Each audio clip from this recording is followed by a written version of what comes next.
สวัสดีค่ะทุกคนพบกับพิงและเฟิร์สจากช่อง Couple Travel อีกแล้วนะคะวันหยุดยาวช่วงปลายฝนต้นหนาวนี้เราจะพาทุกคนไปเที่ยวเมืองที่ถูกบันทึกในหน้าประวัติศาสตร์ในสมัยอยุธยาและสงครามโลกครั้งที่2กันค่ะเราอยู่ที่กาญจนบุรีค่ะ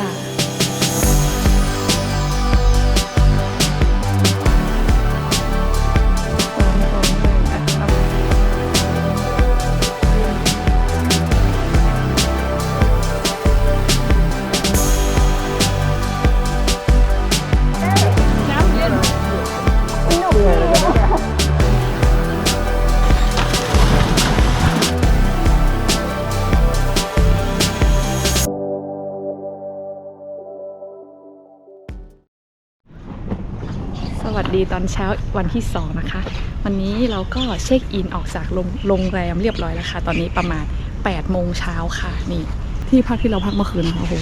คนเยอะมากเลยรถเต็มเลยเนื่องจากวันนี้เป็นวันหยุดยาวอีกวันหนึ่งนะคะนี่อันนี้ภายนอกเมื่อคืนเราไม่ได้ถ่ายภายนอกให้ดูโรงแรมนี้แนะนำเลยนะคะถ้าใครมาพักในตัวเมืองกาญจนบุรีนี่ห้องใหม่เลยเขาเป็นโรงแรมใหม่เลยอะค่ะนอนหลับสนิทตลอดคืนเลยเมื่อคืนพักผ่อนเต็มที่แล้วเดี๋ยวเราก็จะเดินทางกันไปต่อค่ะเดี๋ย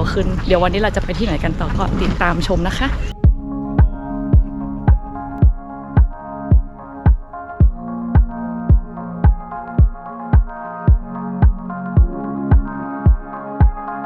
ตอนนี้เราอยู่บนถนนที่กำลังจะมุ่งหน้าไปบ้านอีตองเมืองปีล็อกแล้วนะคะพอแยกมาทางที่จะเข้าหมู่บ้านก็จะกลายเป็นถนนเล็กๆแบบนี้นะคะ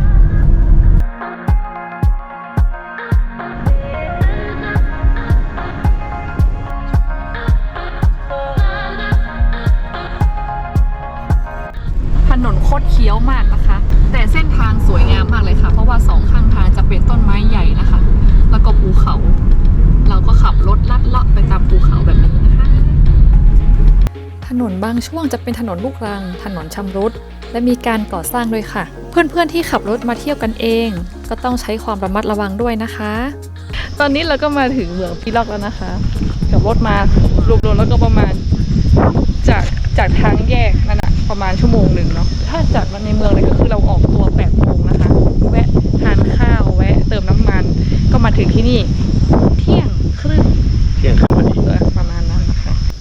เราไปดูลูกออสยักษ์ดีกว่าลูกออสยักษ์เนี่ยมันมีปลาคาร์ฟตรงนั้นด้วย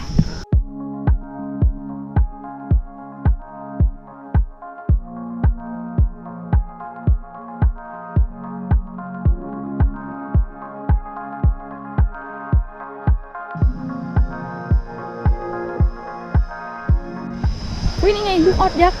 ตัวเขาเห็นลูกออสยักษ์แล้วตัวมาดูลูกออสยักษ์อยู่ตรงนู้นโอ้โคตรใหญ่เลยเฮ้ยไอ้เต้าอ้วนทั้งนั้นเลยอ่ะ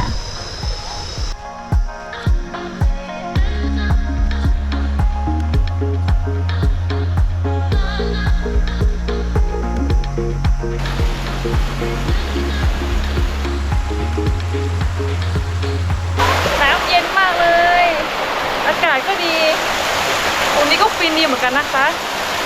ดูเหมือนกับว่าจะไม่มีอะไรนะในเมืองปีล็อกนี่นะคะแต่พอเดินเข้ามาปุ๊บมันเราแค่ได้ดูอะไรอย่างเงี้ยก็เพลิดเพลินก็สบายตาแล้วนะชอบอะไรแบบนี้เหมือนจะไม่ได้มีอะไรให้เดินชมเยอะนะคะในเมืองปีล็อกนี่นะแต่ผิงใช้เวลาอยู่กับบ่อปลาคาร์ฟนานมากเลยสวยเนาะ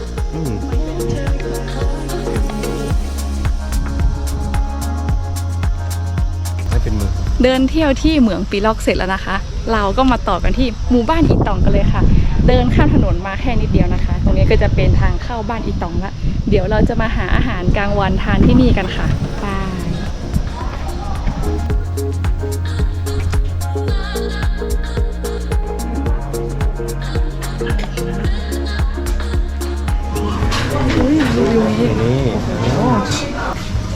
นี่มันต้องถ้านอนมันต้องนอนฝั่งนี้ใช่ไหมใช่ถ้าใครมาเลือกโฮมสเตย์โซนนี้ก็จะได้เห็นวิวนี่ น้ำแล้วก็ภูเขาแบบนี้เลยโซนนี้สวยค่ะน่าจะเป็นโซนแพงเลยเนาะวันนี้ห้องเต็มเนี่ยตรงนี้เห็นไหมฝากท้องที่ร้านนี้เลยค่ะขอไปหน่อยนะคะ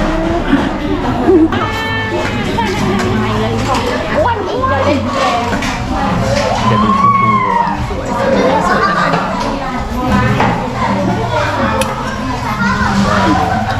อาหารอร่อยนะคะกะเพรแบบไม่มีถั่วเลย เดี๋ยวตักเขาได้ นี่ค่ะข้างในนี้นะคะ หลังจากที่เราเมื่อกี้เราทานข้าวเดินออกมาอีกหน่อยตรงนี้มันจะมีที่เขาจะซื้อตัวแบบไม้อย่างนี้นะป้ายอย่างเงี้ยที่เราจะไปแขวนติดตรงสะพานไปแต่เราเลือกสักอันหนึ่งแบบไหนดีตัว เอาใหญ่ที่สุดในร้านเลย ซื้อในร้านเหรอตะกร้ามั้งอะไรนี่ไหม โอเคโอเค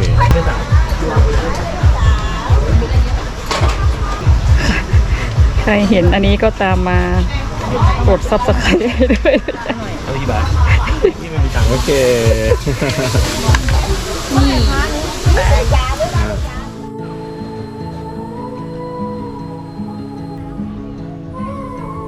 ถึงไหม เขาไปยังไงอะเขาบอก อุ้มกันขึ้นมั้ง Take a train ride just to see you. Ride for ดีนะครับ hours ตามมากันนะฮะ to please. ไปกัน เดี๋ยวเดินทางต่อแล้วค่ะ You don't know how much I need you. 'Cause you're my home away from home, away from home, away from. 5:20แล้วค่ะตอนนี้เรามาถึงที่สังขบุรีแล้วค่ะ นี่ที่พักเราอยู่ในซอยข้างหลังนี้นะคะพอดีว่ามันติดถนนคนเดินผิงก็เลยจะต้องมาจอดรถอยู่ตรงริมทางนี้ก่อนนะคะเดี๋ยวเราจะเข้าไปเช็คอินกันค่ะยืดเส้นยืดสายก่อนนั่งมานานมากเลยออกที่นั่นมาเมื่อกี้มัน2:30เนาะ3:30 4:30 5:30 3 ชั่วโมงจากอีตองบ้านอีตองนะคะมาจนถึงสังขบุรีค่ะไปตอนนี้เรามาถึงที่พักของเราที่สังขบุรีแล้วนะคะผิงอยู่ที่พรหมเพชรเฮาส์ค่ะตรงนี้ที่อยู่ก็เป็นชั้น2นะคะห้องผิงอยู่ตรงนี้ค่ะอันนี้ห้องเรา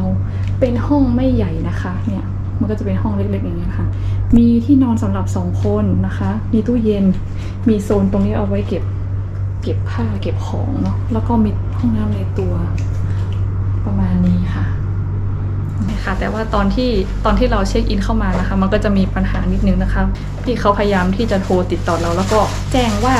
ราคาที่มันโชว์อยู่ในบุ๊กกิ้งอะค่ะซึ่งครั้งนี้นะคะผิงจองลงที่พักนี่นะคะพรหมเพชรเฮาส์จาก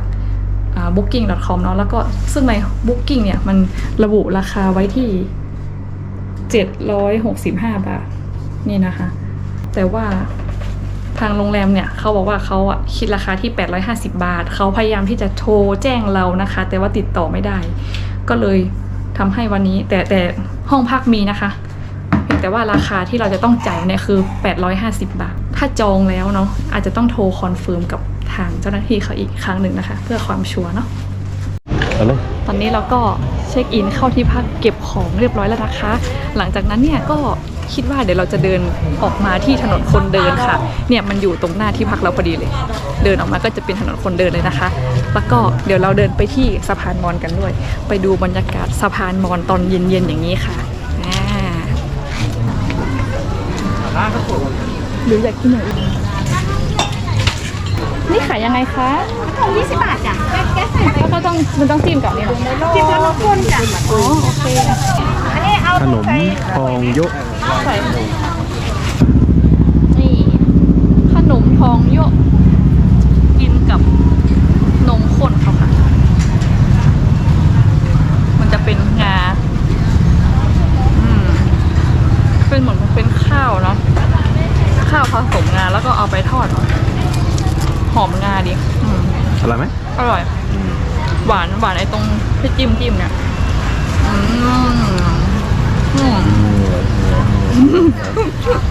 ก็ตอนนี้เราน่าจะเดินมาได้ระยะทางประมาณ700 เมตรได้หรือยังนะจากที่พักอ่ะน่าจะเกือบ700แล้วแหละ ตอนนี้กำลังจะเดินทางไปที่สะพานมอญกันค่ะไปดูแสงสีสะพานมอญยาวค่ำคืน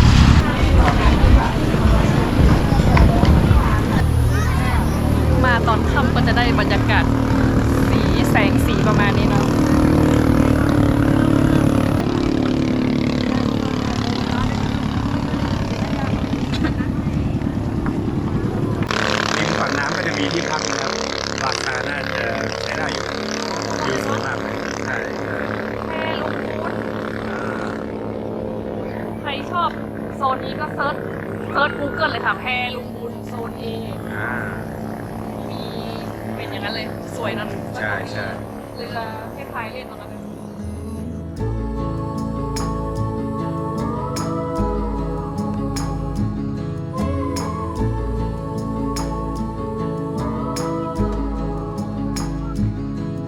Run away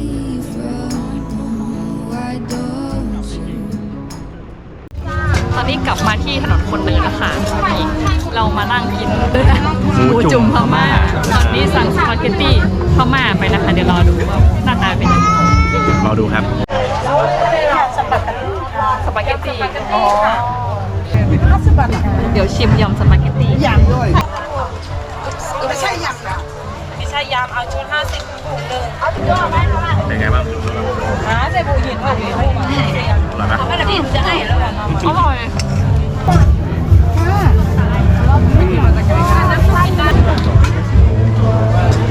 อ่าอร่อยนะ น้ำจิ้มมันมี2แบบอันนี้เป็นแบบเหมือน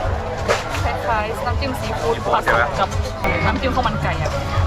มันเหมือนมีรสชาติเหมือนขิงๆเลยนะ ไปสั่งได้นะ อันนี้อีกอย่างหนึ่งนี่อะไรต้องขออันนี้ ใช่ไหม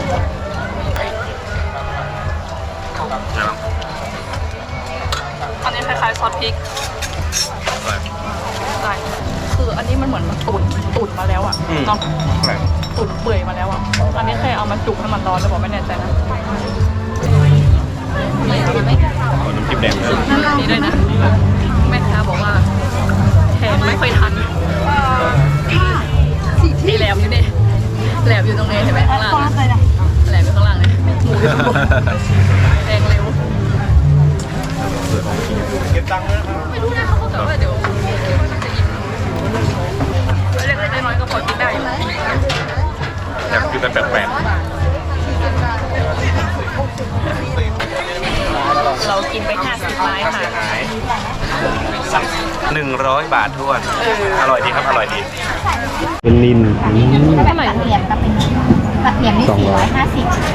เหรียญดูแล้วอันนี้เหมือนกันนะฮะ กระเทียมของเหมือนกันค่ะ แล้วก็มีแบบใส่อันนี้ อันนี้ราคาเท่าไหร่บ้างคะ มี 200 อันนี้ 450 ค่ะ อันนี้ 650 อันนี้ 2,500 คือมีหลายเกรดเลยค่ะ ได้อยู่พม่า ร้านนี้แม่ค้าสวยด้วยดูสิ เฮ้ย โอเค ไทเกอร์อาย ใครก็อาย ก็เดียวอันนี้ ไม่มีแล้ว เหลือก็ถุงเดียวสิ ได้ไม่เอาเนี่ย ตอนนี้มีคนอยากซื้อแป้ง นี่แบ่งๆสิเอาไปให้หลายคน จะเอาไปฝากหลายคน แป้งอนาคา ธนาคาร ธนาคาร แล้วก็เอานี่3 อันนี้1ใช่ไหมคะ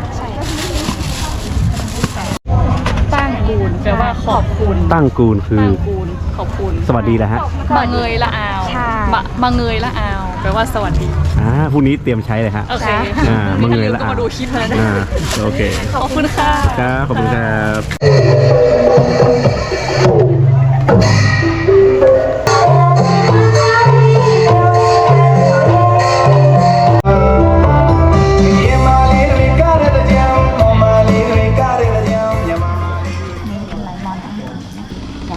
จะไปกันไหมกลับกับน้ำเมืองบาดาลอ่ะ มีเวลาถึง9 โมง ก็ใช้เวลา45 นาทีจะไม่ก็1 ชั่วโมงไปกลับ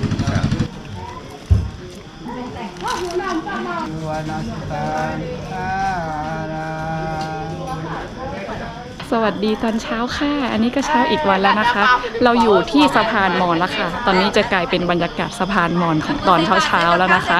เมื่อกี้เราซื้อของใส่บาตรที่เจ้านี้เลยค่ะ ที่อยู่หน้าสะพานศรีสุวรรณคีรีตรงนี้นะคะ พี่คนนี้ซื้อชุดใส่บาตรแล้วก็นี่เราได้ใส่ชุดมอญฟรีเลยค่ะ ทั้ง2 คนนี่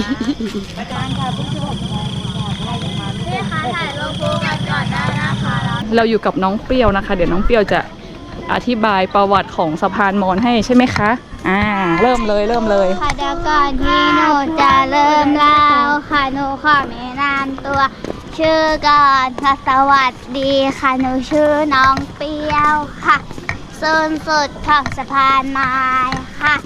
มีความยาวทั้งหมด447 เมตรค่ะ นค่ะค่าไม่ติดค่าแรงค่ะค่าไม่เท่าไหร่หรอกใส่แล้วก็จะเป็นสายทรงกาเรียค่ะทรงกาเรียก็ร้านน้ำมาจากพม่าหรือน้ำตกกระเดียงทองค่ะทรงกาเรียอยู่ใต้สะพานปูนและสะพานไม้นี่หมดเลยค่ะใส่2บีคีค่ะบีคีดูหลังเจดีย์พุทธคยาค่ะบีคีร้านน้ำจากอนุพัฒน์สัตว์ป่าทุ่งใหญ่ทะเลสวนค่ะส่วนสายที่3ก็ไปเป็นสายทรงกะทรงสายที่3แม่น้ำใส่อะไรวะ ส่งกระเลียมมาจากทางนั้นแล้วนะอะไรอีกอ้าว ใส่ใส่สารแม่น้ำลานตีค่ะลานตีก็จะอยู่ทางภูเขาด้านนู้นหมดเลยลานน้ำจากอนุพัฒน์ศาสตร์ป่าทุ่งใหญ่ทะเลสวนมาจากประเทศคนต่างชาติค่ะสะพาน แรปเปอร์ น้องเปรี้ยวแรปเปอร์เปรี้ยว อนาคตเจอกันที่ The Rapper yeah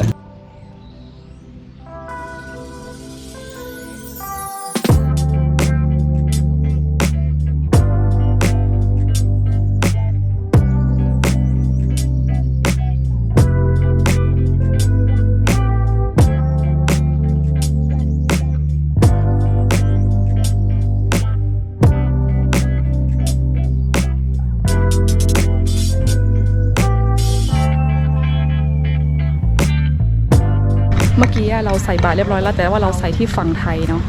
แต่ว่านักท่องเที่ยวที่บางคนที่เขาทราบเขาก็จะเดินไปฝั่งนู้นค่ะเขาไปใส่บาตรไปใส่บาตรกับพระมอญตอนนี้พระมอญกำลังเดินลงมารับบิณฑบาตอะค่ะจริงๆถ้าเพื่อนๆมาแล้วก็อยากใส่บาตรกับพระมอญนะคะก็ต้องเดินข้ามฝั่งนู้นนะไปใส่บาตรที่ฝั่งนู้น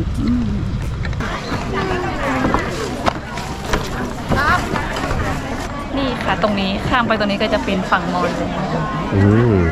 งนี้ดูข้างในอ่ะเดี๋ยวเราเดินไปดูสักนิดหนึ่งเนาะข้างในเนี่ยค่ะคนน่าจะรอแบบใส่บาตรหรือว่าซื้อของอะไรอย่างเงี้ยเยอะมากเลยเผลอแป๊บเดียวเราก็เติมแก้มมาแล้วค่ะ แก้มไปโดนอะไรมาครับ นี่เติมแป้งพนักงาน แม่ ปิดสิวกันไปเนาะเนี่ยอันเนี้ยเขารอใส่บาตรตอนเช้าอ่ะดูฝั่งเนี้ยดูแบบสวยงามเนาะใช่ สำหรับรอใส่บาตรของเขาสวยมากเลยฝั่งนี้มาคึกคักมาก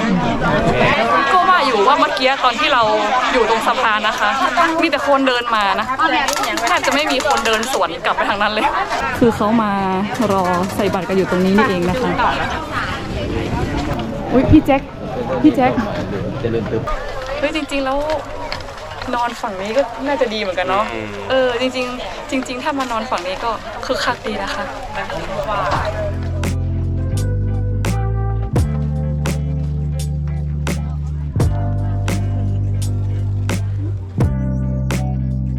เมื่อกี้เราใส่ฝั่งนู้นไปแล้วเราไม่รู้ว่าต้องมีฝั่งนี้ด้วยไม่รู้เรื่องอะไรอีกแล้วเนี่ยพี่กูว่าทำการบ้านมาดีแล้วนะพลาดตรงนี้ฝั่งนี้ใส่ดูยิ่งใหญ่อลังการกว่า ใช่สวยงามบรรยากาศตอนนี้คือที่เพื่อนๆเห็นก็คือจะเป็นชุดมอญเนาะชุดมอญที่เขาจะมีให้เช่านะหรือว่าอย่างของเราอ่ะใส่บาตรกับเขาอ่ะเขาก็จะให้ใส่ชุดฟรีเลยค่ะก็จะเห็นว่าน่าจะ 50% ของคนนักท่องเที่ยวเลยที่ใส่ชุดพื้นเมืองนะคะพิงมานึกถึงแล้วอ่ะนึกถึงตอนสมัยเรียนอ่ะที่เชียงใหม่มันก็จะมีการใส่ชุดล้านนาประจำทุกๆวันศุกร์นะคือไม่อยากใส่เลยไม่มีใครอยากใส่เลยแต่ทำไมมันนี่มันแปลกตาไงไม่มีใครอยากใส่เลยชุดพื้นเมืองวันศุกร์เนี่ยคือออกโรงเรียนปุ๊บต้องเอาชุดพละมาเอาชุดพละมาเปลี่ยนไม่งั้นมันไปเที่ยวเซ็นทรัลโรบินสันอ่ะมันดูไม่สวยไงแต่อย่างเงี้ยนะคะเราก็ต้องมาเสียตังค์เพราะว่าใส่ชุดนี้ก็อย่างว่าเนาะมันเป็นสิ่งแปลกตาแปลกใหม่สำหรับเราเนาะเราก็อยากใส่ดูแม้กระทั่งพี่เฟิร์สนะคะนี่ยอมที่ไหนจะกินข้าวที่นี่หรือว่าจะยังไงดีกำลังคิดอยู่เหมือนกันว่าดูโจ๊กดูอะไรน่ากินสมัดเลยไหมแต่อาจจะช้าหน่อยนะเพราะว่าคนเขาเยอะมากเอาร้านไหนนี่มื้อเช้าวันนี้เราเข้าร้านอาหารมอญนะคะอาหารก็จะเป็นร้านอาหารมอญนะแต่ว่าเราสั่งเป็นอาหารเหมือนบ้านเราเลยโจ๊กปลาท่องโกพอละจริงๆอาหารมอญจริงๆก็จะมีพิงเห็นมันมีของกินคล้ายๆแกงฮังเลอ่ะเห็นไหมไม่รู้ว่าคือรสชาติเหมือนกันหรือเปล่าแต่หน้าตาเหมือนกัน แล้วมันมีไข่ด้วยเห็นไหมเหมือนที่แม่ทำวันนั้นเลยแกงฮังเลเหมือนกันเลยแล้วใส่ไข่ ตัวไหนครับจาน2 จานก็50 บาท ไม่ได้กินปลาท่องโกมานานแล้วอันนี้ได้กินในรอบประมาณหลายปีเลย 10 ปี ทำไมขนาดนั้นมั้งแต่ว่าถึงชอบกินนะปลาท่องโกเนี่ยมันไม่มีก้างเลย ถาม เราเจอน้องดาวแล้ว เออ ตัวที่จะเจอเมื่อคืน เราเจอเมื่อคืน ตอนเช้าน้องดาวไม่ เราไม่เจอน้องดาวเมื่อเช้า เคยไปฝั่งมอนค่ะ ใช่ไหมตัวเองก็ยุ่งแหละตอนเช้าพี่รู้เพราะว่าพี่ดูแถวนี้ไม่มีใครเลยไปอย่าถ่ายรูปกับน้องดาว โอ สั เค กหน่อย เปรี้ยวหนูได้ยุ่งกับเปรี้ยวค่ะ เฮ้ย เขาไม่ใช่เพื่อน เขาไม่ใช่เพื่อนหนู เขาไม่ใช่เพื่อนหนูละ เอาละ ไม่เป็นไรไม่เราก็ไม่อยู่กับเขาละไปเดี๋ยวเราถ่ายรูปกับน้อง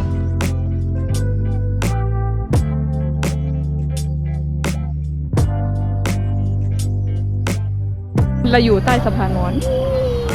เดี๋ยวเราจะไปที่ท่าเรือกันค่ะตอนนี้สุดท้ายนะคะเราตัดสินใจที่จะไป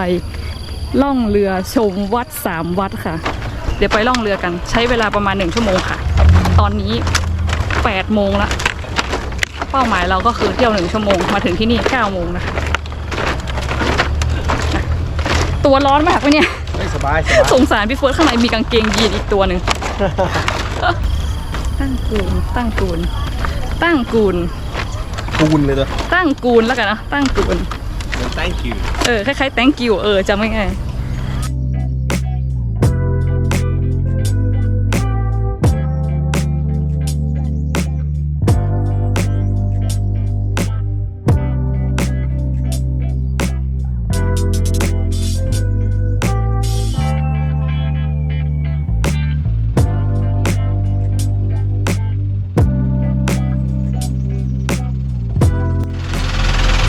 ตรงนี้เป็นวัดวังวิเวการามเก่านะคะ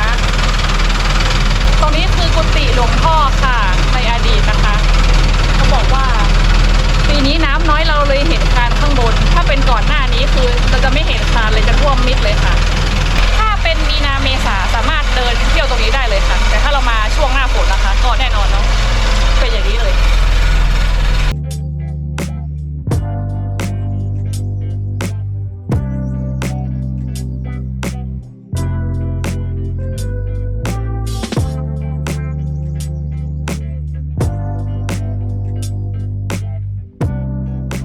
ตรงนี้จุดที่2ค่ะเรามาถึงวัดสมเด็จแล้วนะคะเดี๋ยวเดินขึ้นไปอีก100 เมตรค่ะนักท่องเที่ยวเยอะเลยวันนี้คึกคักเนาะวันนี้การท่องเที่ยวเมืองสังขารคึกคักเป็นพิเศษเพราะว่ามีเรา2 คนมา ใช่ทุกคนก็เลยมาเที่ยวเขาอยากดูเรา2 คนบ้า คนดัง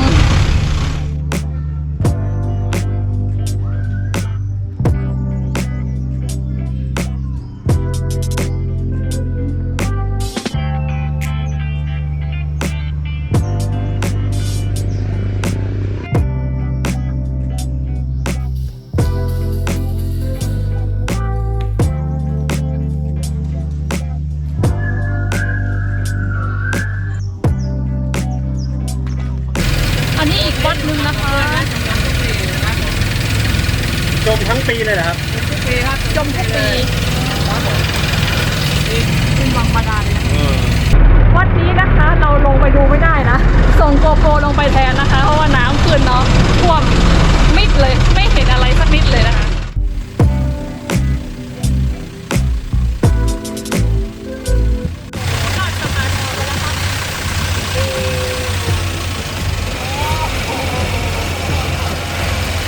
ไม่ธรรมดานะ จะเป็นพวกมากเขาขายเขาแต่งั้นก็เขาเอาจากสัญลักษณ์ตัวเนี้ย ทริปนั่งเรือชมวัดวันนี้ผิงใช้บริการเรือนำเที่ยวของพี่เจค่ะพี่เขามีชุดใส่บาตรพร้อมใส่ชุดมอญฟรีด้วยนะคะ ใครสนใจติดต่อเบอร์โทรด้านล่างนี้ได้เลยค่ะ ตอนหน้าเราจะพาทุกคนไปเที่ยวช่องเขาขาด ช่องเขาที่ถูกเจาะด้วยน้ำมือของเฉลยศึกในสงครามโลกครั้งที่ 2 และเราจะไปนอนกันที่แพจังเกิลลับรีสอร์ทที่ไม่มีไฟฟ้าและสัญญาณโทรศัพท์อย่าพลาดนะคะ ส่วนใครที่เพิ่งมาดูคลิปนี้เป็นคลิปแรกกด Subscribe Subscribe และกดกระดิ่งไปด้วยค่ะ จะได้ไม่พลาดคลิปใหม่ของเรานะคะ เจอกันในพีหน้าค่ะ